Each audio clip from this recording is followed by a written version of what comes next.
Hey there everyone, and welcome to this week's market update. Last week in El Paso County, we saw a total of 111 new listings come to market. We saw 45 price increases, 51 price decreases. We saw 26 homes that came back on the market, and we saw a total of 312 properties that sold and closed out completely. So this week we are seeing quite a bit more activity happening in the market. Over the last couple of weeks, we've seen closer to 20, 30 price increases, price decreases, and this week we're seeing both of those come closer to the mark in the 50s.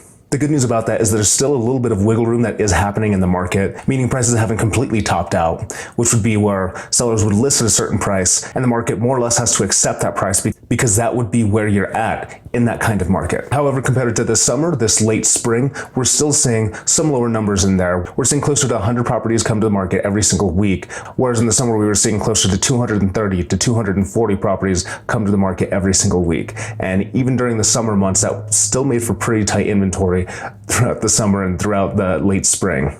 And again, with a lot of buyers out there in El Paso County, the Colorado Springs metro area, we're still seeing a strong number of offers that are being written every single week. So when we take a look at the back on market, that's only at about 26. That was closer to 50 a couple months ago and closer to 70 when we were looking at our summer market. And with a total of 312 closings that we saw last week, we are seeing that number that's taken a little bit of a dip from last week and from what we're used to seeing, closer to 400, 380, kind of around that range. And again, largely that's due to the fact that we're in December right now. It's the holiday season. A lot of people aren't going to be putting their home up for sale right now just because of the holiday season, and a lot of people are more busy with family and other matters during this time of year. However, in January, heading into next year, a lot of people are expecting quite a few properties to be coming to the market next year.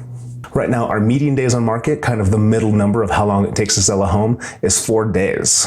And it's been at 4 days for several months now. During the summer months, we saw that a little bit closer to 7 days, 1 full week. But again, right now with everything going on, the best properties and the most desirable properties are getting snagged up within a matter of days. The median price for properties being sold in El Paso County is $378,000 right now, which is up quite a bit from last year. But that number has been holding fairly steady for about the last 3 months.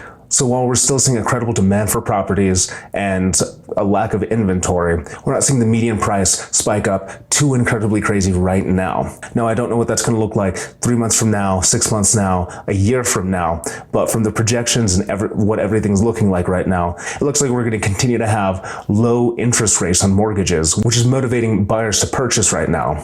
And for the foreseeable future, we're still going to see a lack of inventory, which is going to keep prices strong and keep the market fairly competitive, again, for the foreseeable future.